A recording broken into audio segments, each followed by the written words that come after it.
We could do a little bit of background. So hi, I'm Isme. I'm Lexi. And for the past couple months, we've been writing this little creative writing together. We'll get on FaceTime and then pop in the Google Doc. Tell them to say hi to everybody. You say hi? Oh, okay. And essentially, it's like a little bit of like a mafia story with a bunch of original characters. And this is truly just for fun, but we really like what we've written. And yeah, anything else about it? It's there'll be a full reading later, but it's called Serpent Sparrows and a Bouquet of Roses. I randomly came up with the idea because I was like, we're just gonna go based off of characters and do some writing. And she was like, I'm down. And I was like, okay, cool. I was like, that sounds fucking cool. You just gotta come up with characters, and that's what took us the longest to start, is you had to come up with your characters. Yeah, I really struggle with that, and I'm gonna get on my knees so I can see myself over Tubbs. No, you're valid, Tubby. You're kind of just like... Tubby's a big girl. But, yeah, and then we just kind of kept going. There's like, it started... In the beginning, it's a little bit like everywhere, but then once you get towards the end, it actually starts to be more clear. A little bit more cohesive. Yeah, it took us a second. I turned it down. They can't hear it. You don't even know what it is. You don't even know what it is. You guys can't even hear it. It's just for us. Exactly. It's for our enjoyment. Fuck you guys. So anyways, do you want me to read the starter, or do you want to read the starter? I can read the starter, because then I read Drunk Patreon, and we'll just kind of keep going back and forth, because you got your character. Perfect. So for a lot of these chapters too, we just put like a little starter at the beginning to kind of set the scenes for ourselves. Again, it's just with the intention of like, this is a story for us. So it's not gonna be perfect, but it's perfect to us. This is our baby. So, enter a smoky casino, loud with boisterous conversation and a laughter from the Patreons. Although there's no windows to know what time of day it is, it's the middle of the night, the perfect time for mafia meetings and spying. At a bar sits Giulietta Anastasia Castanere, aka Ileana, in her disguise. She's been inconspicuously watching the notorious mafia boss Salvatore Arenio with his gang of serpents. Salvatore was on the phone, speaking quickly and heatedly. Drunk Patreon is what this character I'm reading right now.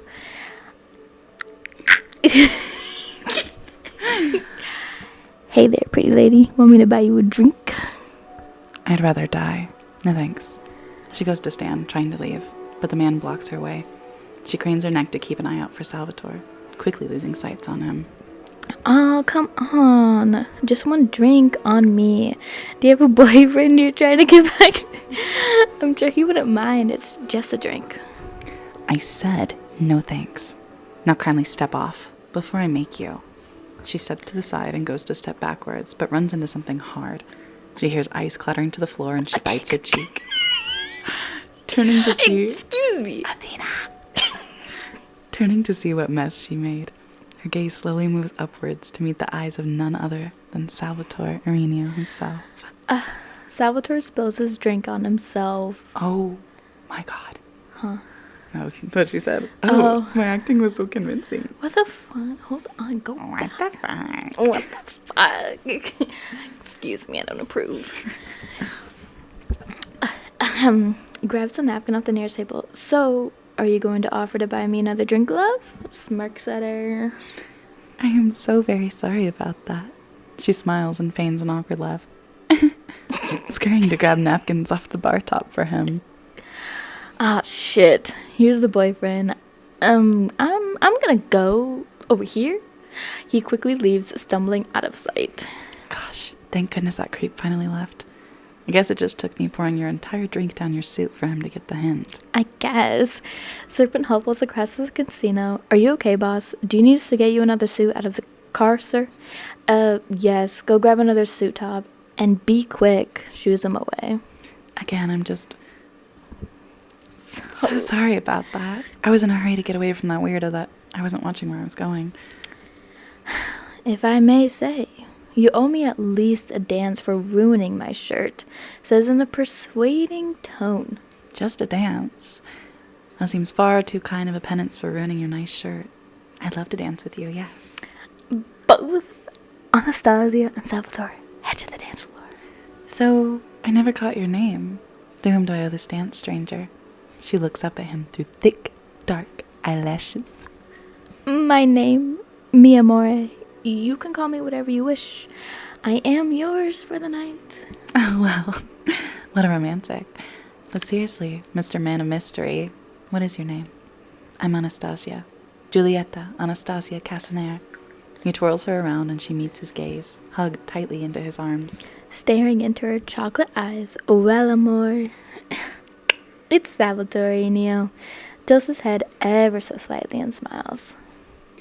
Salvatore, what a beautiful name. It's a pleasure to meet you, Mr. Arenio.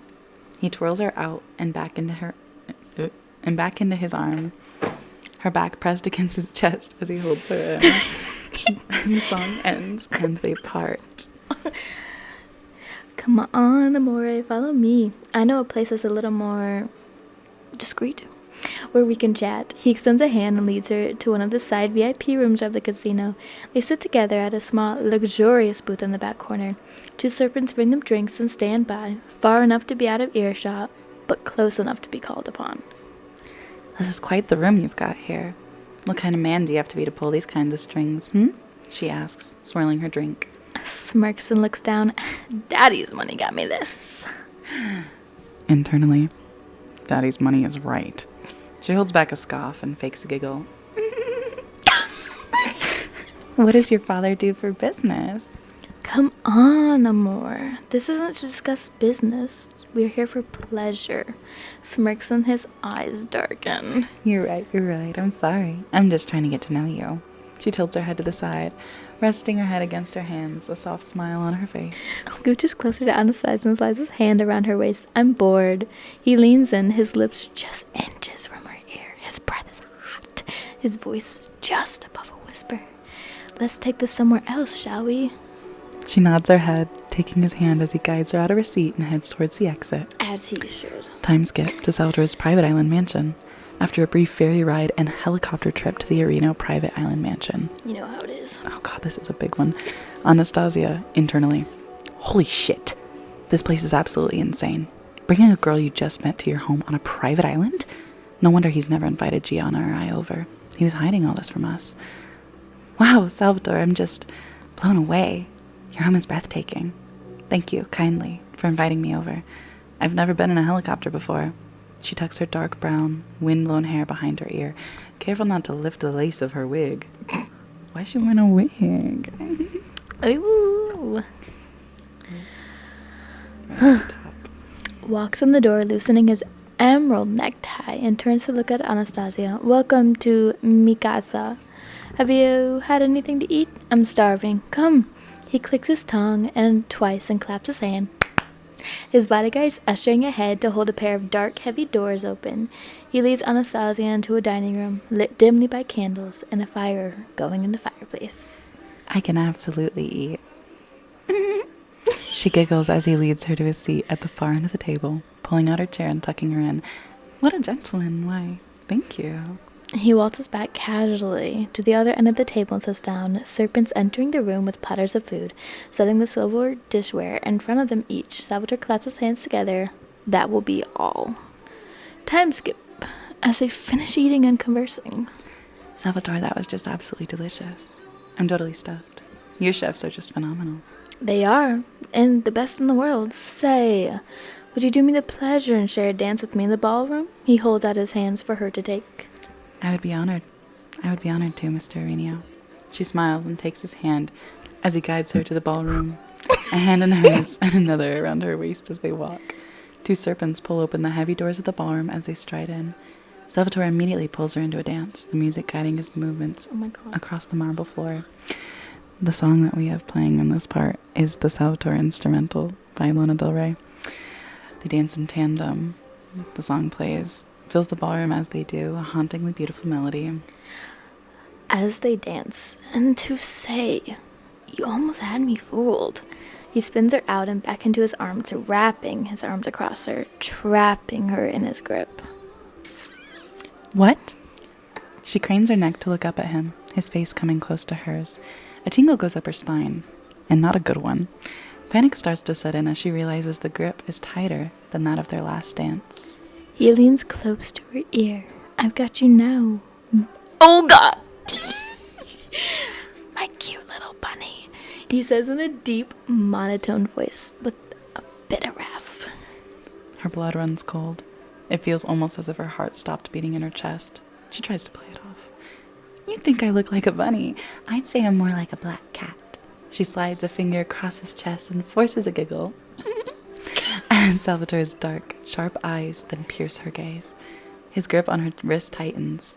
Her smile falls. Cut the act, Ileana. I think I know you well enough by now to know some of your mannerisms, says in a deep but smooth voice with darkened eyes. I don't know what you're talking about. Her cool, collected, flirty demeanor falters, her stutter slipping through. He lets go of one of her wrists and brings his hand a bit forcibly underneath her chin, making her meet his eyes. Careful, amore, your stutter is showing. Pauses for a brief second. Liana. His voice gruff and gruff. Gruff and deeper. Tis, tis, tis. And to think, I almost trusted you. He looks down, chucking. What's he chucking? His soul. Chuckling dryly to himself. You really had me. You silly, silly girl. His eyes darken even more, his smile falling. Me and the Devil instrumental by Soap and Skin is playing now. She stays silent, locked in his gaze like a ship in the Bermuda Triangle. When did you figure it out? You really don't know? You let yourself slip at the casino, remember? His eyes darken into almost siren-like eyes with a slight tip. Why did that sound like Travis when I said that? Travis from Half Mile. Half Mile reference! I gotta switch legs. Because all I feel like... Because, like, reading that... You let yourself slip at the casino, remember? Oh my god. That is so Travis. Comment. If you love Half Mile. Old Half Mile. She looks down, her eyebrows furrowing as she thinks back.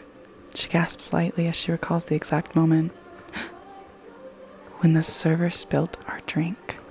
Her lips pursed. She inhaled a slow, deep breath to calm her nerves.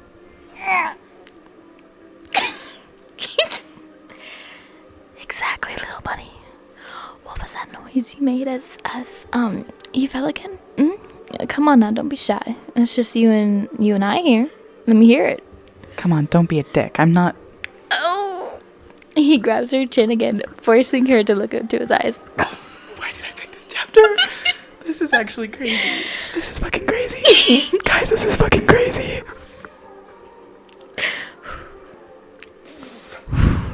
Why? Why did we do this to ourselves? Anyways, I said squeak for me, little bunny. She stares up at him angrily, silent in defiance. ... He tightens his grip and raises his voice. A growl. He said, say it. She doesn't flinch as he raises his voice, practically screaming in her face. She swallows her pride, fear seeping into her throat. She lets out the little squeak. What was that? I couldn't quite hear. Care to repeat yourself? She doesn't break eye contact. She clenches her jaw angrily, repeating her squeak louder now. I'm not reading that. You want to know what it says? It says, to satisfy the snake's need, because he's a serpent and they're snakes and this is his need. So, see, now, that wasn't so hard, was it? He listens his grip ever so slightly. Now, what shall we do? Now that your little secret is out, I'm gonna butcher this so bad. It's Italian. I may be Italian, but I'm gonna butcher this shit. Nope. You just meow at us. Il mio topolino, which just means my little mouse. I don't know. Whatever else you do with spying traitors. She spat. Usually I just kill them, but I couldn't kill a pretty face like yours, so maybe I can have some fun with you instead. Like an even trade, like sex and bed, but we don't know that. I'm listening. She swallows a lump in her throat, her fear subsiding slightly. Internally, Lacey doesn't plan to murder me right here. At least for now.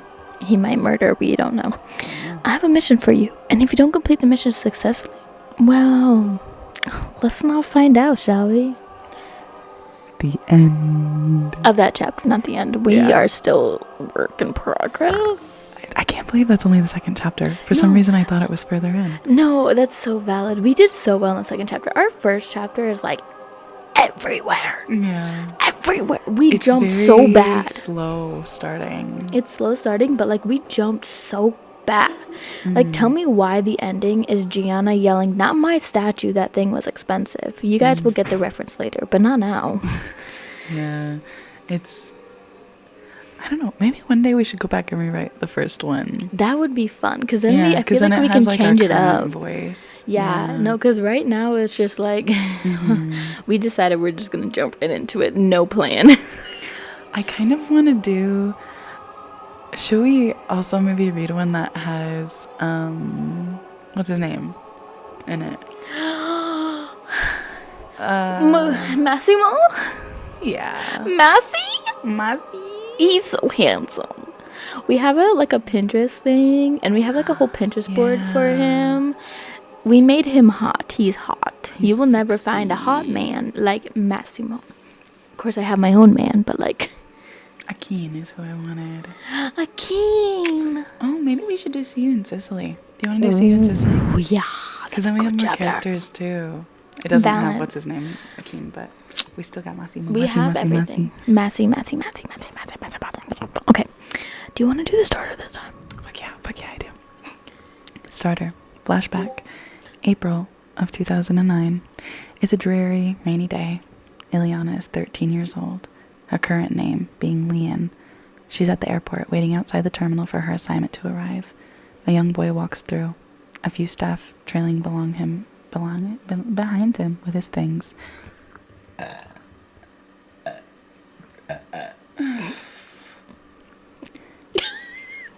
It's the way Tubbs looked at you and I was like, what the fuck? Hello, I'm Leon. I'm your assigned protector for your time here in the States. She reaches out a hand for him to shake. Massimo looks at her hand, but doesn't shake it, while also looking around. Are you joking? You are, like, younger than me. No, I assure you, I'm not Joe King. I'm Leon King. He looks confused. What are you talking about? Is even more confused. Anyways, I'm from the King Estate, where you'll be staying for the time being. I'm your assigned protector, and I know I'm younger than you. But I promise you, I will never let any harm come to you. Keep that line in mind. Just store it in the back. It may come back up. You'll find out. We don't know, you know? Yeah, okay. Sure. Looks up at the bodyguards next to him and speaks in Italian. Why is someone younger than me protecting me? Are you sure my parents assigned the right person? Also in Italian. Yes, I'm positive. She turns on her feet, her hands behind her back, all professional-like. Come now, we don't want to be late for dinner. She starts walking away towards the exit. Oh, little bit shocked. She knows Italian. She turns to face him, holding out her umbrella. I can tell we will be good friends, Massimo. They walk out together under the same umbrella towards the dark limousine. Welcome back to the next starter.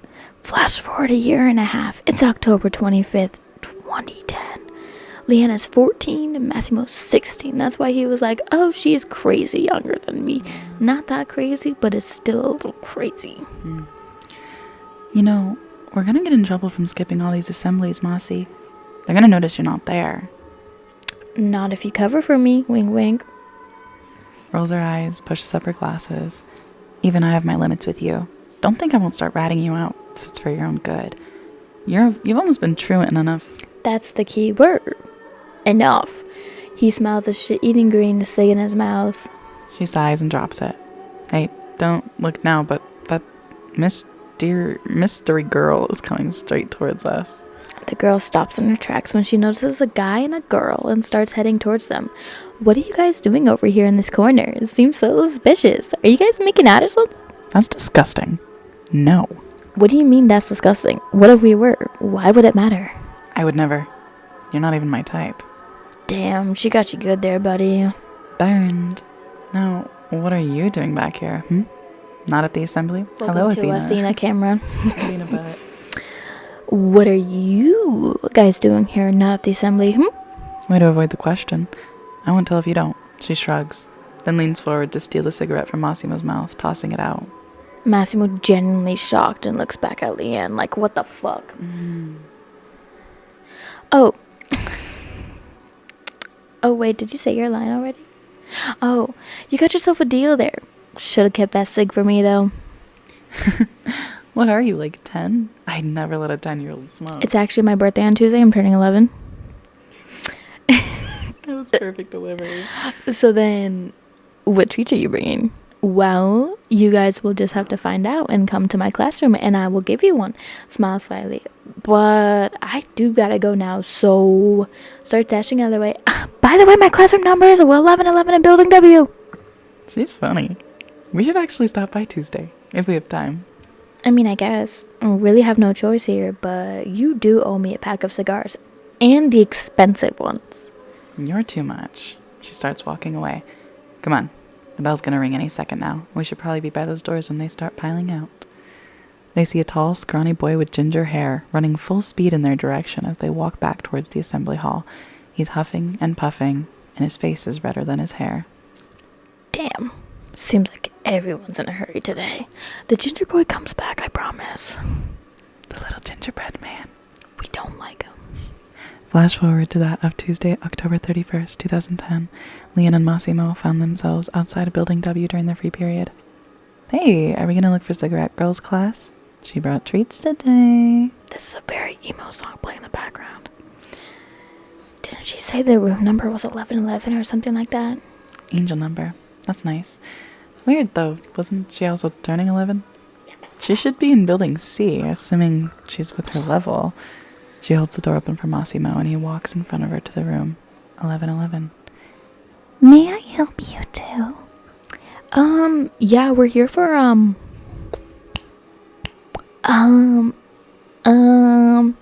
the girl spots him and starts heading towards him. OMG, you guys actually came. Wow, guess I left a good impression. She smiles under her niqab. So what snacks did you bring? Oh, and happy birthday, by the way. She patted the younger girl's head. Also, you're in level 8 at 11 years old. That's quite impressive. I thought we were in the wrong building for a bit. Yes, I am. I am very advanced. I brought something from my home country and it's called mandolin chocolate. Here, try a piece. Shoves a piece of chocolate towards them. I'm sure you will love it. I love chocolate, so I know I will. Where are you from? Can I grab a couple of those to go? Ooh, of course you can. And I'm from Egypt. Smiles. Egypt. That's actually so cool. Do you miss it much? Hello? Do you miss it much? It's got to be quite different here in the States, especially with all the rain we've gotten just this year alone.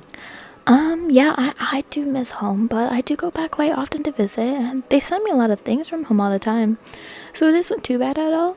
Plus, everyone loves me here. Hands a chocolate over to Massimo, or Guy, she doesn't really know his name. True. Here you go. Her eyes light up and tilts her head slightly. The chocolate you wanted to have to go? Massimo, wide-eyed with excitement. You gave me so much chocolate. Grazie. We ought to head back to our study period before class starts. Thanks for the treat, hon. Happy birthday again. She elbows Massimo to stop ogling his chocolate and be polite. Si, grazie mille amor, which basically just translates to, yes, thank you so much, love. Kisses the younger one on the cheeks as a thank you and goodbye. She feels her cheek in shock. Huh? It's just his culture. He's not to be weird. Don't worry, honey. She laughs. I promise he isn't too weird. She pats the top of her head again before waving goodbye. Oh, okay. Hope to see you guys soon. You guys seem cool. Flash forward to 4 years later to May 23rd, 2015. Leanne is 18 and in level 20 alongside Massimo, who's 20 and level 20. It's the second to last class of the day. Leanne is sitting next to Massimo towards the back of the classroom, goofing off. Leanne King, you're being called to the office. Oh? She perked up in her seat, looking over at Massimo, who was already looking at her confused. Okay. I guess I'll be right back. Take my stuff to next period if the bell rings and I'm still gone, okay? She gets up to head out. Okay, sounds good. I hope it has nothing serious. Walks out and downstairs towards the office. Her guard starts to raise, and she gets an uneasy feeling. She notices IEO family staff outside of the building, which is Massimo's family. She sees one in the office and she peers in. Only one. His maroon suit eases her stress a little. The secretary nearby seems calm and normal acting, and she enters the office. Leanne King. I'm not gonna read that. But wait. Here, there's someone on the phone. What? Here, there is someone on the other line waiting to speak to you. She nods and takes the phone that he hands towards her, cautiously. Ciao, Leanne. Her blood runs cold. You have a lot of nerve. Why are you calling me? I understand, Leanne, but it is very important. I have a request, and you would be very interested to hear what I have to offer. A request and an offer sounds tempting. Tell you this.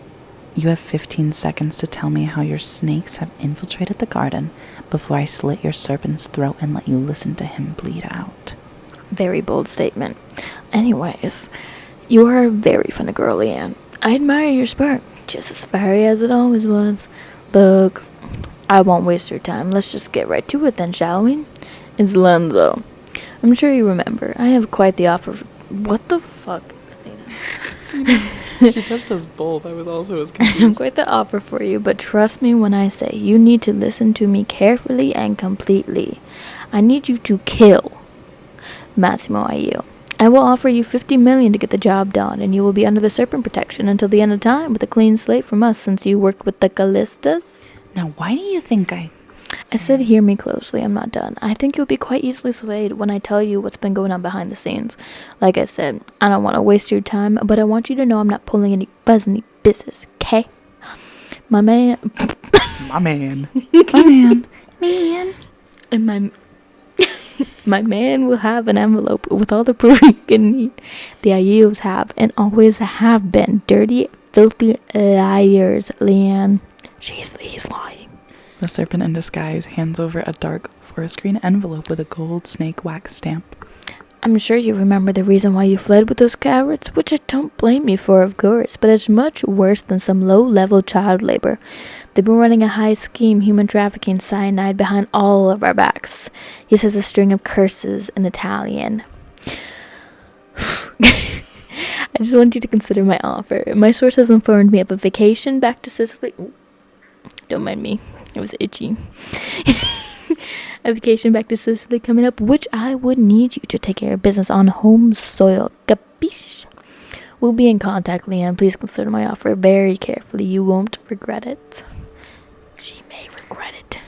She hangs up the phone and returns it roughly to the serpent's hand. He promptly nods and places the phone into a bag, crushing it with just his fist. The receptionist is startled. Leanne feels disgusted that the secretary is just now noticing something being up. She turns expressionless, tucking the evidence back into the envelope. As she walks away and out of the office, she slips the packet into the waistband of her tights, hiding it under her school sweater. She looks at the disguised serpents outside the door, talking into their earpieces, quickly walking away. She turns to walk her route back to the class and notices a familiar figure turning and exiting a side door out of sight. A girl tucks through the door and pulling out a burner phone. It's time. I love this song. Flash forward several weeks at the airport where Massimo and Leanne await their flights. I wonder why my parents finally let us take separate flights. But at least I finally get a road to myself. Chocolate spit. Right. She smiled briefly, but felt like a fraud. Her stomach was uneasy. She was supposed to land before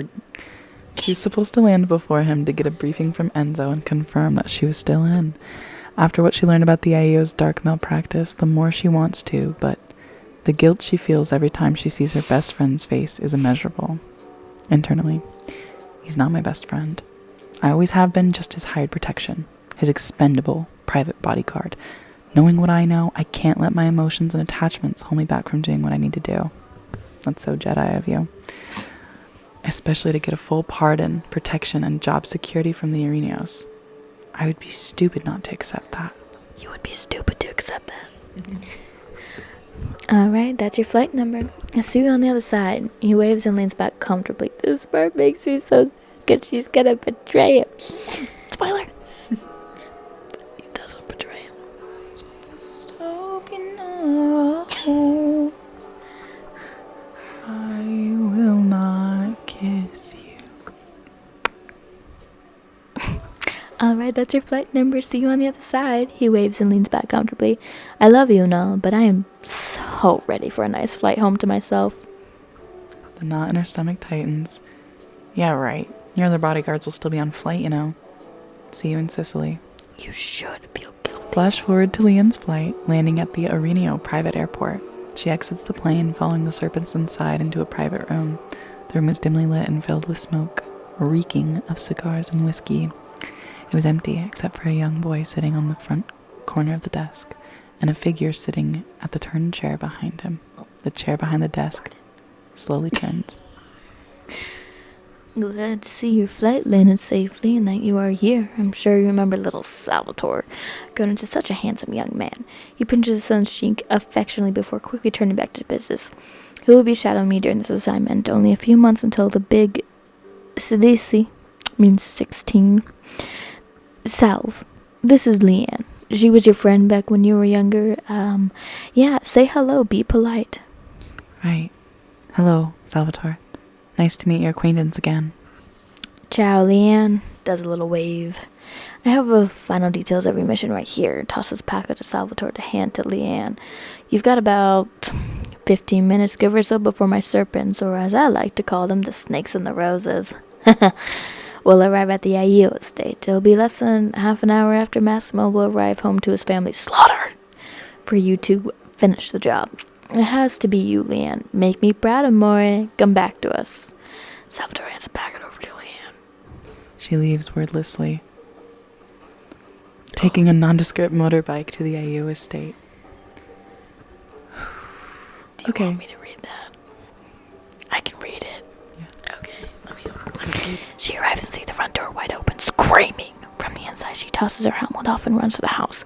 She hears wailing and enters silently, seeing Massimo crouched over his deceased parents in the front family room.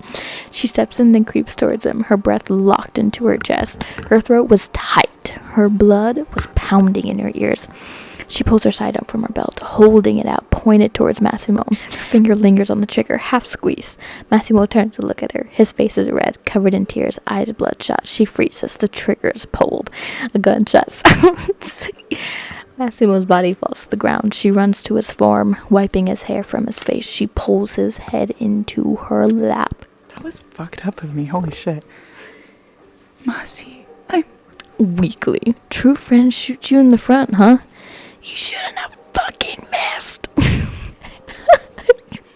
The blood sweeps through his white suit top from the gunshot wound by his lower collar. This girl got him, like, right here. real close. And he's still just, like, you know, he's thriving as much as he can. Tears stream down her face, falling onto him. She wipes them away, mixing them into his own tear stains and blood. How dare you cry? You shot him. I promise you I will never let any harm come to you. He seethes venomously, blood dripping from his lips. What a load of shit. Masi, please. Thought someone who claimed to be so close to me could do such betrayal. I just can't believe you, of all people, would sink so low, losing energy as to try and shoot me from behind. Who tipped you, huh? Masi, I'm so sorry. She sobbed. You coward. You should take Enzo's spot at the top of those snake bastards. His face loses color. He can barely keep his eyes open now. Sobs harder. Wah, wah, wah, wah. Or as my niece does. Wah, wah, wah. Where the fuck am I? Sobs harder. Her head hanging low, she clamps her eyes shut. With the last of his energy, he grabs her chin roughly, forcing it upwards. You look at what you did to me. His hand falls. He chokes on some more blood before going completely limp. His green eyes, devoid of color, stare back at Leanne's. Emptily. Emptily? Emptily. It sounds weird now. I don't like that. Emptily. Emptily.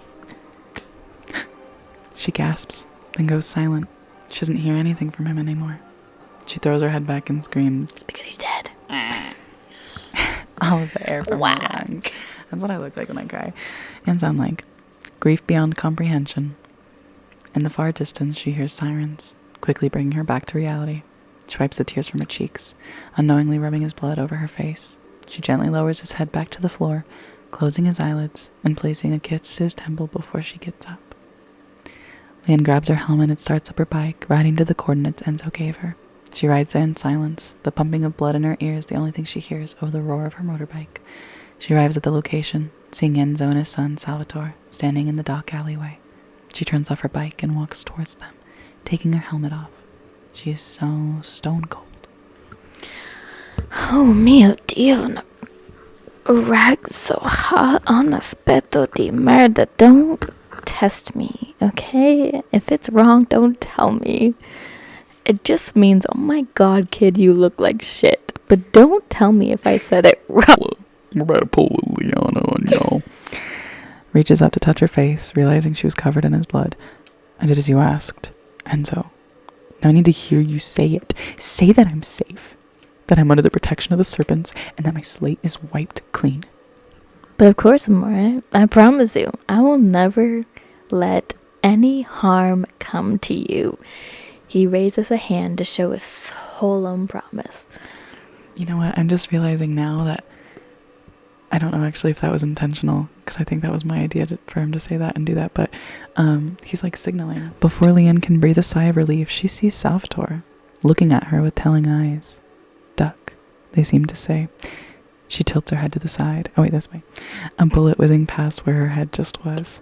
It cuts through strands of her white hair and the very tip-top of her ear as it barely grazes her skin. She doesn't even think. She just runs. Her body's on autopilot, taking off through the back alleys and behind the buildings. Get her! All of you! Now! That's an old trend. A second gunshot rings out as she whips around a corner, quickly disappearing through the streets of Sicily. Leanne, wheezing, exasperated, exhausted, finds herself at the front gate of the IEO estate. Flashing red and blue lights and sirens cloud her perception. Someone must have called for help after all the gunshots. What's this? She sees a cigarette on the ground with a dark red lipstick stain kissed on the side. She picks it up with her sweaty, bloodied hand and inspects it. It's Massimo's brand. She notices the seal has been tampered with. She unrolls it, the tobacco raining down by her feet. Don't let your second chance go to waste. XOXO red kiss.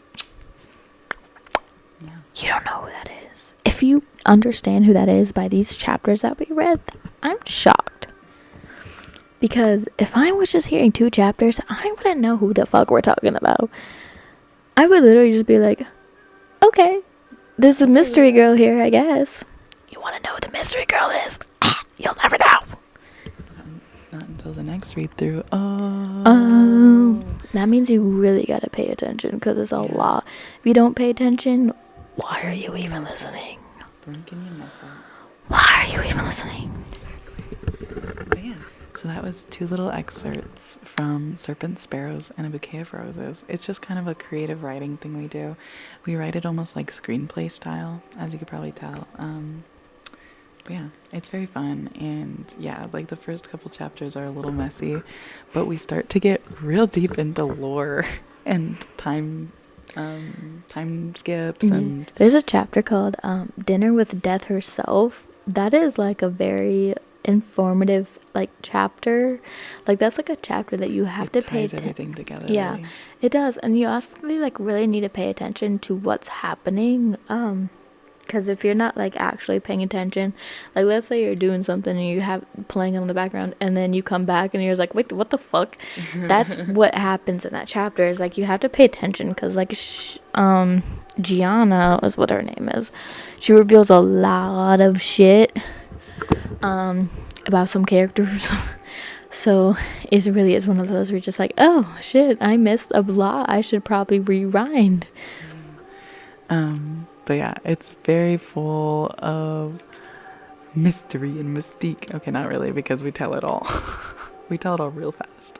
But it's definitely like it's giving like CW style drama, like Pretty Little Liars type. Like everything's connected. Everybody knows each Yeah. other. And yeah, we try and a lot of our characters are from a bunch of different countries too. So it's kind of like this little like melting pot of. We have Japan, we have Sicily, Italy, we have Egypt. Where's Ophelia from?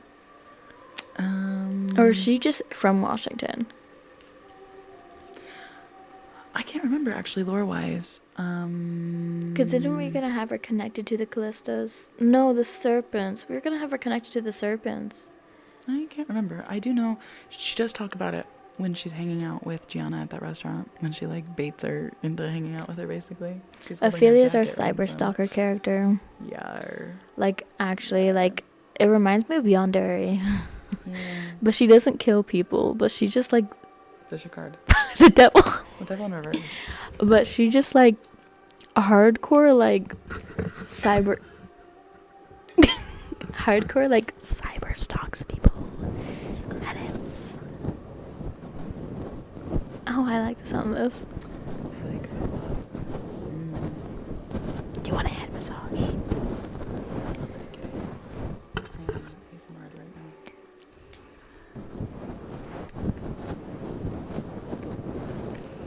My hands are weak.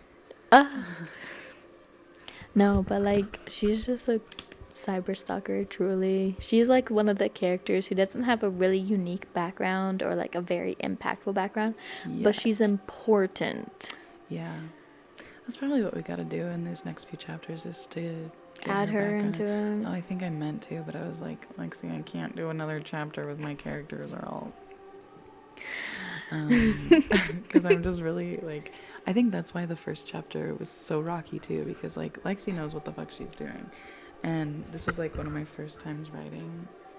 I forced her such a to do long it. time. No, I was very nice. I was like, we should do this. It'd be fun. It gives us like a creative outlet. that, and like it also gives us like the no option to like we need to talk to each other. That too. Because like I feel like sometimes like it's hard if I don't have an attachment to something with something, or not something but somebody, I just forget to talk to them. Yeah, like it gives, because we were doing literally weekly meetups and stuff until I was like, girl, I love you, I'm burnt out right now though, I don't want to see anyone for like 2 months. And that's really what happened for most of December is I kept saying, I'm sorry, queen, because like there was like the first 2 times we had it scheduled, and then like I was like busy all day, and like my body literally felt like I was falling apart, and I was like, I have to cancel, or like I'll probably just cry on the phone the whole time. And then the next week, or later in the week when we rescheduled it, I got sick, so I didn't want to write, and I was like, I'm sorry, can we just like take a break? And she was like, My soul. sure, we can take a break. No, she took it like a brave little champion, a brave soldier. I actually was gonna cry. And then I had some free time coming up and a working vehicle available, and I was like, because she asked, she was like, so when's gonna be the next writing time? And I was like, what are you doing January 1st to the 3rd? And she was like, hey, what the fuck? And I was like, yep, I'm gonna come over if you're free. And she was like, I miraculously am. And I was like, okay, meant to be. And I'm here. One thing that like I value now more than I ever have is manners. Have fucking manners. Like, they truly are. Like, there's just too many people I've interacted with as someone who doesn't work in retail, personally. Like, I honestly interact with people the least that I, like, have in a long time. So it's funny that, like, it's now in my life when I'm just like, you know what?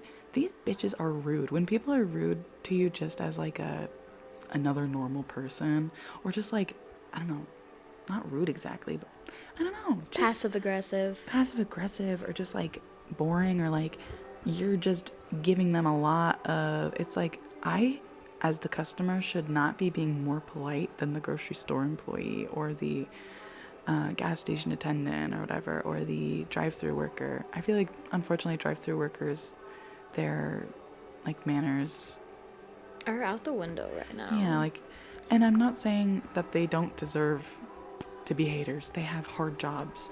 But I'm just saying I would appreciate just a little bit more kindness. Yeah, for sure. Those were like the few of my like social interactions with like actual randos and strangers that like I would appreciate, you know, hi, hello, how are you? like, would you like anything? Like, they're taking the service out of the service industry, and it's sad because, like, yeah, they're still doing stuff for you, but they're making you feel bad about it. The problem is, I think, is a lot of people are burnt out. I think it's that too. Again, like, they don't have any, like, I understand why they aren't acting all bubbly, cheerful. And, like, when I worked at Fest, that was something I hated doing, is, like, I literally felt trapped. Like, the masking was so insane that I literally felt like I was stuck in my own mask. So, like, I get it. Not wanting to be like, hi, how are you doing today? What are you doing? What can I get for you? How can I help you? Like, it's tiring. You don't have to be crazy like that. But, like, just a little like, hi, how are you doing today? Oh, yeah, I this and that. Like, The I just basic appreciated, talk. I appreciated just, like, the basic human interaction like that.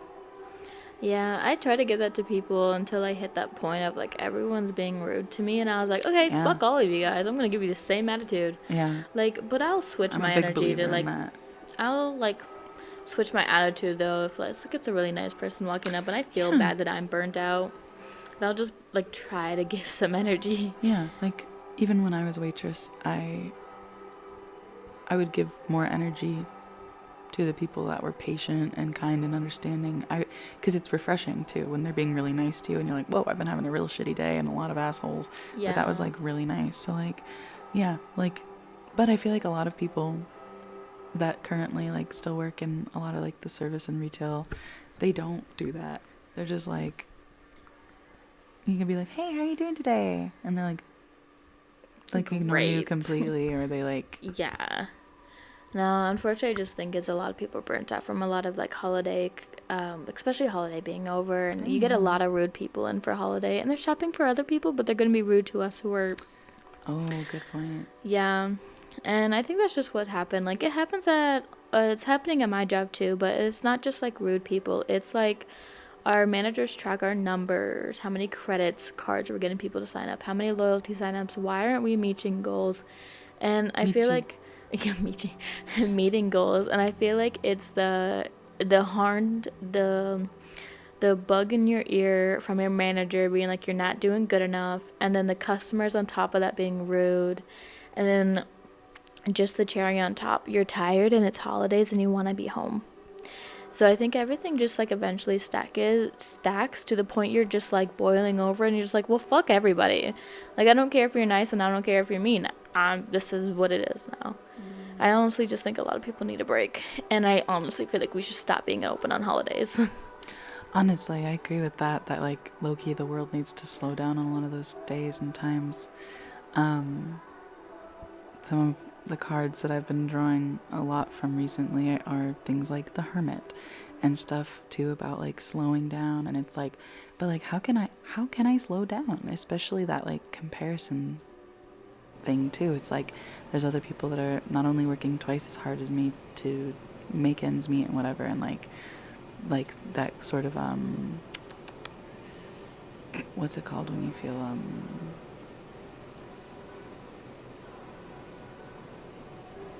imposter syndrome, that, like, you're not working hard enough, so it's like, why do I need a break, whatever. But, like, there's so much truth in that. I think even as a society, like, we kind of work too hard a lot of times, like, this pressure to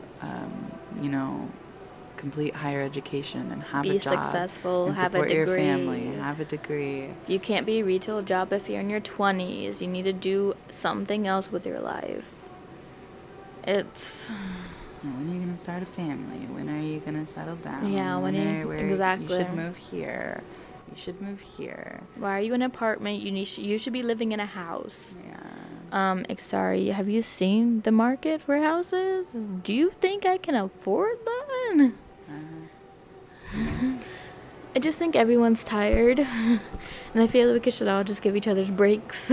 Yeah. Like, I think sometimes too, we need to be a little bit more self-sufficient again. Like, I don't think it should be the case that, like, if businesses are closed for a day, or God forbid even two, oh my gosh, like, for people to be able to observe their, holidays that they wish to celebrate, because we are human and we are communal and we want to be together and celebrate these things together and have a break. Oh my God, have a break.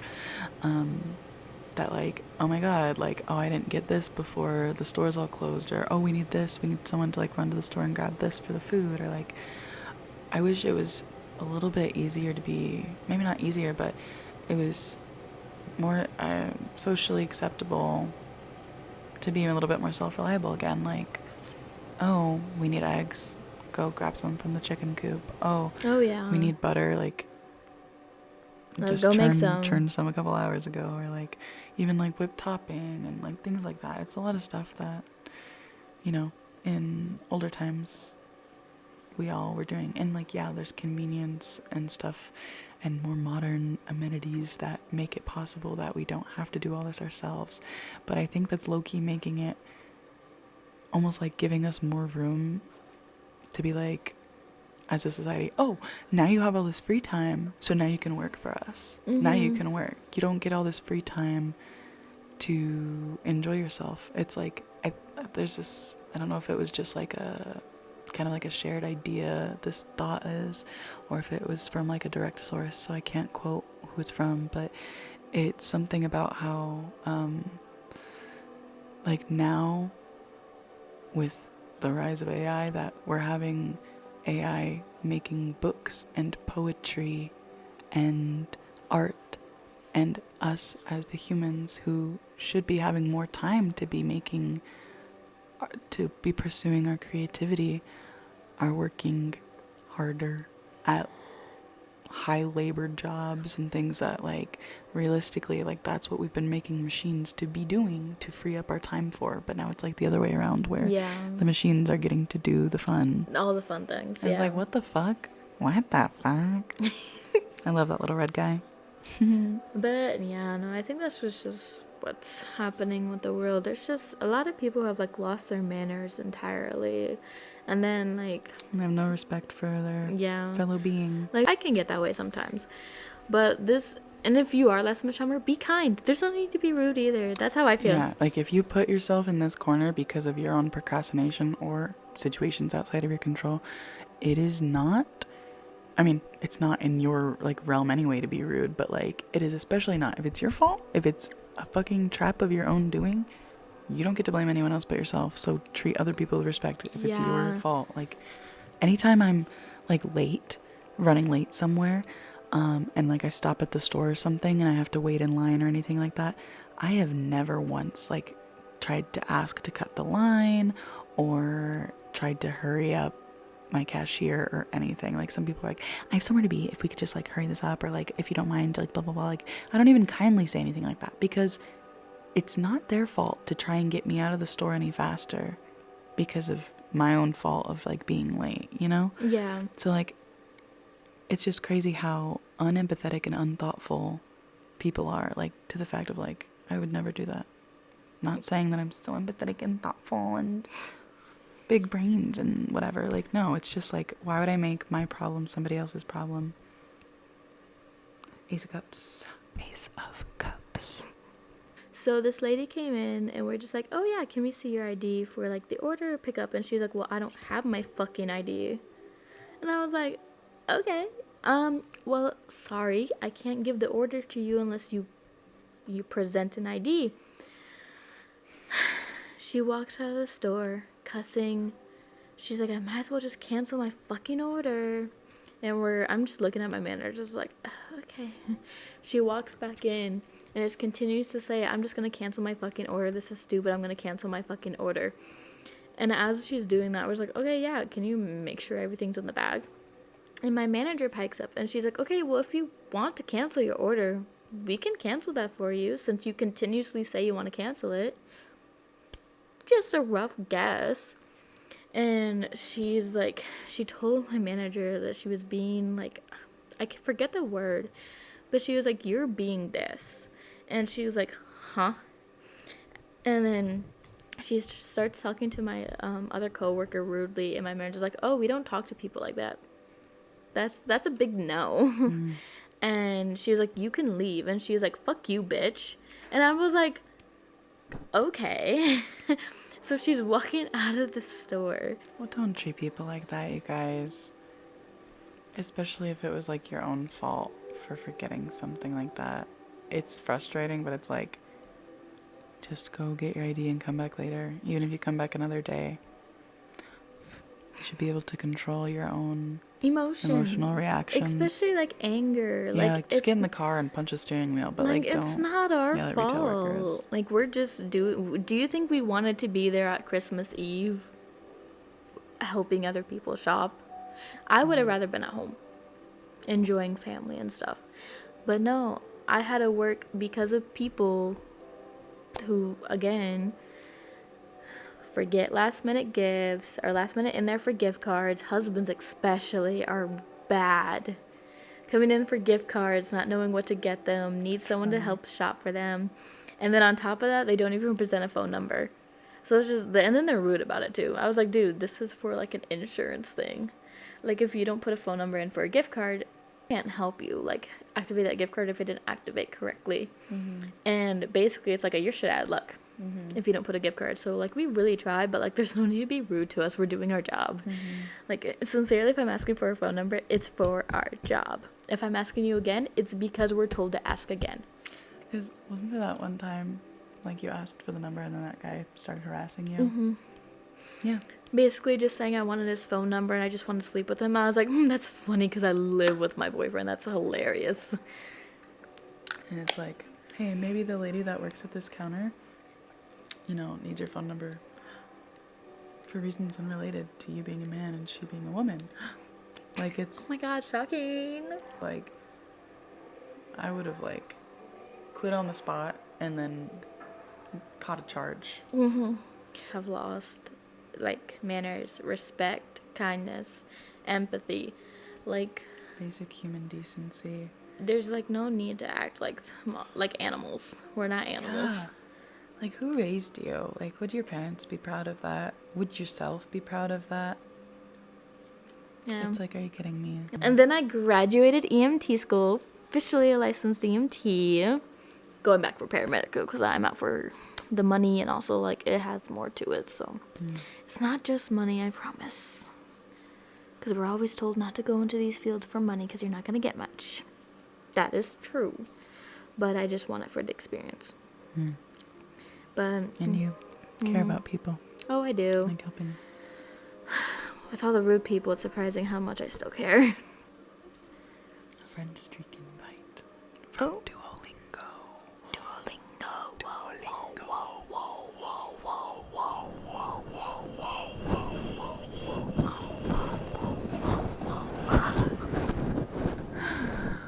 Oh, I feel like we need to record one of like a spa for sure. we do. Because I have so much stuff. Yes. Like actually so much stuff that would make it so fun. All right. I think that might be a good place actually to wrap it up.